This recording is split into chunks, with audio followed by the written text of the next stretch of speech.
So for our basic curl, we have a go-to starter step, and it's a 45-degree angle with your iron, turning until you see the guidelines in the mirror and coming forward towards the mirror. There's lots that you can do in the angles, in your rotation, and even the direction that you pull to create different kinds of curls. This is just your starter step. When we're talking about that 45-degree angle, you want the tip pointed in towards your head and the cord kind of lifted out to the side of the room. You don't want to lead with the tip too far forward or the cord too far forward. It's just a nice, easy slant with your iron. You want to start with the guidelines all the way in towards your scalp. When those guidelines are all the way in, you'll be able to see time in the mirror. If your iron's open, you should also be able to see that power button, just as a good visual cue that you're starting off on the right side. You're going to close your iron gently, turn your knuckles to the back of the room so you see those guidelines in the mirror, and come forward. Now for this basic curl, I'm going to show you with the cold iron. It's off, but you would grab your vertical section. If you have any questions on sectioning, you can refer to our sectioning videos. Prep it forward, coming straight up and under so your iron matches your section.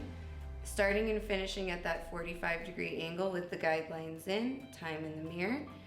Gently closing it, turning.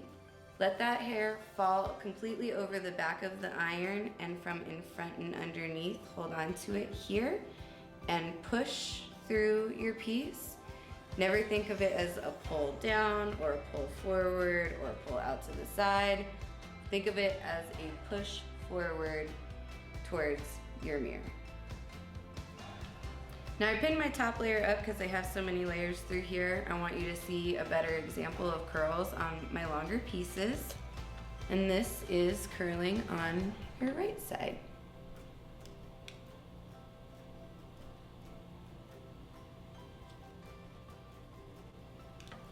Now on this one, I'm gonna drop it on accident, oops.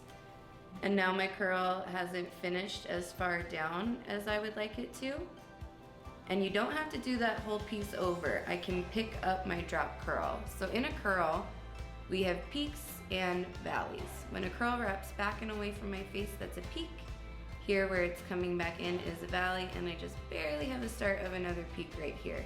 So if you have an end that you didn't finish out far enough, you want to place your guidelines in the valley right above your last good peak.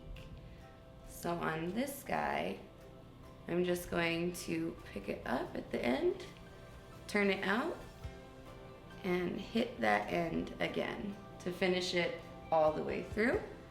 You can do the same thing by drawing a curl in at the top. If I've got a really good curl at the bottom but not at the top, I'll show you an example of that. I'll just do my curl at the bottom here. So for whatever reason, my curl didn't shape as nice through here. So I'm going to start all the way up at the root, do my turn slow, and when I get to that good peak, I can just go ahead and open up my iron and drop it out, and that is where the curl continues. And if you have any problems or questions with any of these tips and tricks, you can always meet with one of our virtual stylists by scheduling an appointment at tyme.acuityscheduling.com.